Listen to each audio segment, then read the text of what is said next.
जय माता दी। श्री दुर्गा सप्तशती पाठ प्रथम अध्याय। विषय महर्षि ऋषि का राजा सुरथ और समाधि को देवी की महिमा बताना। ओम नमः चंडिकाये नमः। अथ श्री दुर्गा सप्तशती भाषा प्रथमो अध्याय प्रारंभः। ओम। महर्षि मार्कंडेय जी बोले, सूर्य के पुत्र सावर्णी की उत्पत्ति की कथा विस्तार पूर्वक कहता हूं, सुनो। सावर्णी महामाया की कृपा से जिस प्रकार मनवंतर से स्वामी हुए उसका हाल भी सुनो। पहले स्वारोचिस नामक मनवंतर में चैत्रवंशी सुरथ नाम के एक राजा थे। सारी पृथ्वी पर उनका राज्य था। वह प्रजा को अपने पुत्र के समान मानते थे। तो भी कोला विध्वंसी राजा उनके शत्रु बन गए। दुष्टों को दंड देने वाले राजा सुरथ की उनके साथ लड़ाई हुई। कोला विध्वंसियों के संख्या में कम होने पर भी राजा सुरथ युद्ध में उनसे हार गए। तब वह अपने नगर में आ गए। केवल अपने देश का राज ही उनके पास रह गया और वह उसी देश के राजा होकर राज्य करने लगे। किंतु उनके शत्रुओं ने उन पर वहां भी आक्रमण किया। राजा को बलहीन देखकर उनके दुष्ट मंत्रियों ने राजा की सेना और खजाना अपने अधिकार में कर लिया। राजा सुरथ अपने राज्याधिकार को हार कर शिकार खेलने के बहाने घोड़े पर सवार होकर वहां से एक भयंकर वन की ओर चले गए। उस वन में उन्होंने महर्षि मेधा का आश्रम देखा। वहां मेधा महर्षि अपने शिष्यों तथा मुनियों से सुशोभित होकर बैठे हुए थे और वहां कितने ही हिंसक जीव परम शांति भाव से रहते थे। राजा सुरथ ने महर्षि मेधा को प्रणाम किया और महर्षि ने भी उनका उचित सत्कार किया। राजा सुरथ महर्षि के आश्रम में कुछ समय तक ठहरे।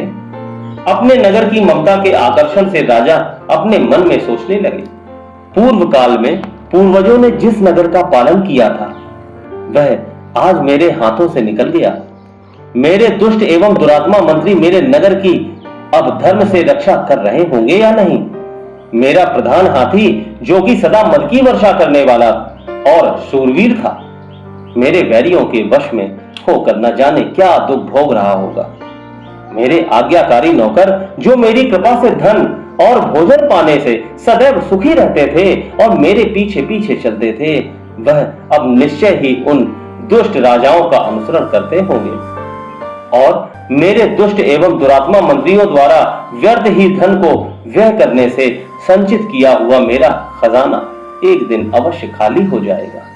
इस प्रकार की बहुत सी बातें सोचता हुआ राजा निरंतर दुखी रहने लगा। एक दिन राजा सुरथ ने महर्षि मेधा के आश्रम के निकट एक वैश्य को देखा। राजा ने उससे पूछा, भाई तुम कौन हो? यहां तुम्हारे आने का क्या कारण है और तुम मुझे शोकग्रस्त अनमने से दिखाई देते हो, इसका क्या कारण है? राजा के यह नम्र वचन सुन वैश्य ने महाराज सुरथ को प्रणाम करके कहा। वैश्य बोला, हे राजन, मेरा नाम समाधि है। मैं धनियों के कुल में उत्पन्न एक वैश्य हूं।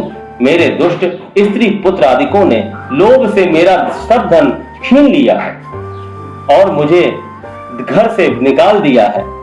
मैं इस तरह से दुखी होकर इस वन में चला आया हूं और यहां रहता हुआ मैं इस बात को भी नहीं जानता कि अब घर में इस समय सब कुशल है या नहीं। यहां मैं अपने परिवार का आचरण संबंधी कोई समाचार भी नहीं पा सकता कि वह घर में इस समय कुशल पूर्वक है या नहीं। मैं अपने पुत्रों के संबंध में यह भी नहीं जानता कि वह सदाचारी हैं या दुराचार में फंसे हुए हैं। राजा बोले, जिस धन के लोभी स्त्री पुत्रों ने तुम्हें घर से निकाल दिया है, फिर भी तुम्हारा चित्त उनसे क्यों प्रेम करता है? वैश्य ने कहा, मेरे विषय में आपका ऐसा कहना ठीक है, किंतु मेरा मन इतना कठोर नहीं है। यद्यपि उन्होंने धन के लोभ में पड़कर पितृ स्नेह को त्याग कर मुझे घर से निकाल दिया है, तो भी मेरे मन में उनके लिए कठोरता नहीं आती। हे महामते, मेरा मन फिर भी उनमें क्यों फंस रहा है, इस बात को जानता हुआ भी मैं नहीं जान रहा। मेरा चित्त उनके लिए दुखी है। मैं उनके लिए लंबी लंबी सांसें ले रहा हूं। उन लोगों में प्रेम नाम को नहीं है, फिर भी ऐसे निस्नेहियों के लिए मेरा हृदय कठोर नहीं होता। महर्षि मार्कंडेय जी ने कहा, हे ब्राह्मण, इसके पश्चात महाराज सुरथ और वह वैश्य दोनों महर्षि मेधा के समीप गए और उनके साथ यथा योग्य न्याय संभाषण करके दोनों ने वार्ता आरंभ की। राजा बोले, हे भगवान, मैं आपसे एक बात पूछना चाहता हूं, सो आप कृपा पूर्वक मुझसे बताइए। मेरा मन मेरे अधीन नहीं है, इससे मैं बहुत दुखी हूं। राज धनादि की चिंता अभी तक मुझे बनी हुई है और मेरी यह ममता अज्ञानियों की तरह बढ़ती ही जा रही है। और यह समाधि नामक वैश्य भी अपने घर से अपमानित होकर आया है। इसके स्वजनों ने भी इसे त्याग दिया है। स्वजनों से त्यागा हुआ भी यह उनसे हार्दिक प्रेम रखता है। इस तरह हम दोनों ही दुखी हैं। हे महाभाग, उन लोगों के अवगुणों को देखकर भी हम दोनों के मन में उनके लिए ममता जनित आकर्षण उत्पन्न हो रहा है। हमारे ज्ञान रहते हुए भी ऐसा क्यों है? अज्ञानी मनुष्यों की तरह हम दोनों में यह मूर्खता क्यों है? महर्षि मेधा ने कहा, विषम मार्ग का ज्ञान सब जंतुओं को है। सबों के लिए विषय पृथक पृथक होते हैं। कुछ प्राणी दिन में नहीं देखते और कुछ रात को, परंतु कोई जीव ऐसे हैं जो दिन तथा रात दोनों में देख सकते हैं। यह सत्य है कि मनुष्यों में ज्ञान प्रधान है, किंतु केवल मनुष्य ही ज्ञानी नहीं होता, पशु पक्षी भी ज्ञान रखते हैं। जैसे यह पशु पक्षी ज्ञानी है, वैसे ही मनुष्यों का ज्ञान है, और जो ज्ञान मनुष्यों में है वैसे ही पशु पक्षियों में है, तथा अन्य बातें भी दोनों में एक जैसी पाई जाती हैं। ज्ञान होने पर भी इन पक्षियों की ओर देखो कि अपने भूख से पीड़ित बच्चों की चोंच में कितने प्रेम से अन्न के दाने डालते हैं। हे राजन, ऐसा ही प्रेम मनुष्यों में अपनी संतान के प्रति पाया जाता है। लोभ के कारण अपने उपकार का बदला पाने के लिए मनुष्य पुत्रों की इच्छा करते हैं और इस प्रकार मोह के गड्ढे में गिरा करते हैं। भगवान श्री हरि की जो माया है, उसी से यह संसार मोहित हो रहा है। इसमें आश्चर्य की कोई बात नहीं, क्योंकि वह भगवान विष्णु की योग निद्रा है। यह माया ही तो है जिसके कारण संसार मोह में जकड़ा हुआ है। यही महामाया भगवती देवी ज्ञानियों के चित्त को बलपूर्वक खींचकर मोह में डाल देती है और उसी के द्वारा संपूर्ण जगत की उत्पत्ति होती है। यही भगवती देवी प्रसन्न होकर मनुष्य को मुक्ति प्रदान करती हैं। यही संसार के बंधन का कारण है और संपूर्ण ईश्वरों की भी स्वामिनी है।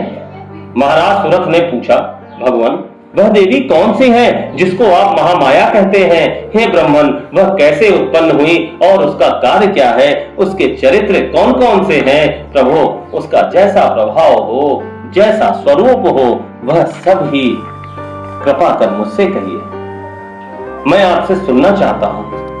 महर्षि मेधा बोले, राजन, वह देवी तो नित्य स्वरूपा है। उसके द्वारा यह संसार रचा गया है, तब भी उसकी उत्पत्ति अनेक प्रकार से होती है। वह सब आप मुझसे सुनो।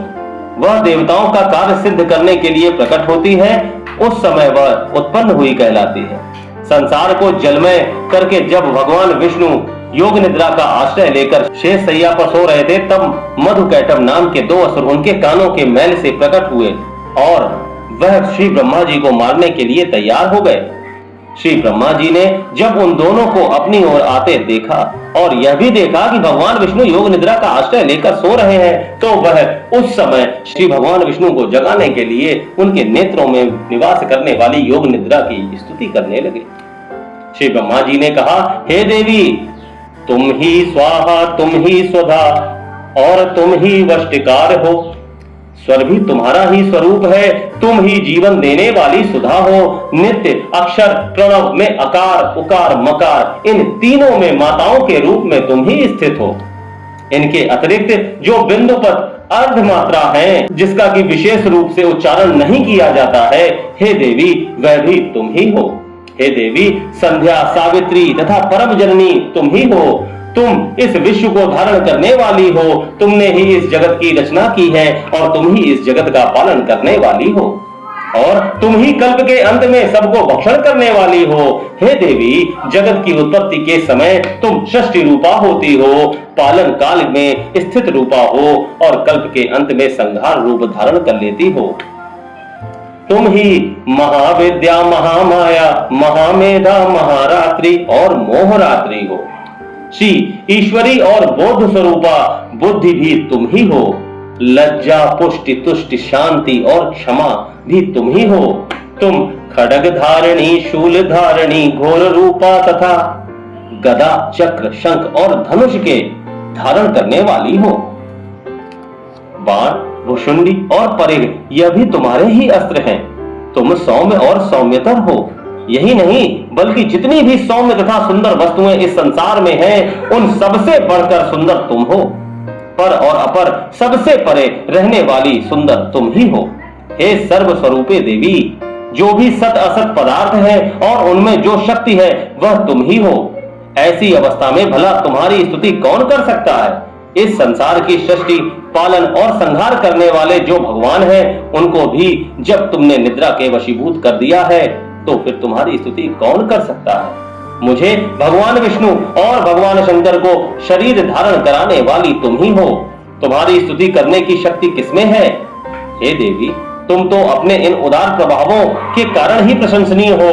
मधु और कैटभ जो भयंकर असुर हैं, इन्हें तो मोह में डाल दो और श्री हरि भगवान विष्णु को भी जल्दी जगा दो और उनमें इनको मार डालने की बुद्धि भी उत्पन्न कर दो। महर्षि मेधा बोले, हे राजन, जब श्री ब्रह्मा जी ने देवी से इस प्रकार स्तुति करके भगवान को जगाने तथा मधु और कैटभ को मारने के लिए कहा, तो वह भगवान विष्णु के नेत्र, मुख, नासिका, बाहु, हृदय और वक्षस्थल से निकल श्री ब्रह्मा जी के सामने खड़ी हो गई। उनका ऐसा करना था कि भगवान श्री हरि तुरंत जाग उठे और दोनों असुरों को देखा, जो कि अत्यंत बलवान तथा पराक्रमी थे और मारे क्रोध के जिनके नेत्र लाल हो रहे थे और जो ब्रह्मा जी को वध करने के लिए तैयार थे। तब क्रुद्ध हो उन दोनों दुरात्मा असुरों के साथ भगवान श्री हरि पूरे 5000 वर्ष तक लड़ते रहे। एक तो वह अत्यंत बलवान तथा पराक्रमी थे, दूसरे महामाया ने भी उन्हें मोह में डाल रखा था। अतः वह श्री भगवान से कहने लगे, हम दोनों तुम्हारी वीरता से अत्यंत प्रसन्न हैं, तुम हमसे कोई वर मांगो। भगवान ने कहा, यदि तुम मुझ पर प्रसन्न हो तो अब तुम मेरे हाथों से मर जाओ। बस इतना सा ही वर मैं तुमसे मांगता हूं। यहां दूसरे वर से क्या प्रयोजन है? महर्षि मेधा बोले, इस तरह से जब वह धोखे में आ गए और अपने चारों ओर जल ही जल देखा, तो भगवान श्री हरि से कहने लगे, जहां पर जल ना हो, सूखी जमीन हो, उसी जगह हमारा वध कीजिए। महर्षि मेधा कहते हैं, तथास्तु कहकर भगवान श्री हरि ने उन दोनों को अपनी जांघ पर लिटाकर उन दोनों के सिर काट डाले। इस तरह से यह देवी श्री ब्रह्मा जी के स्तुति करने पर प्रकट हुई थी।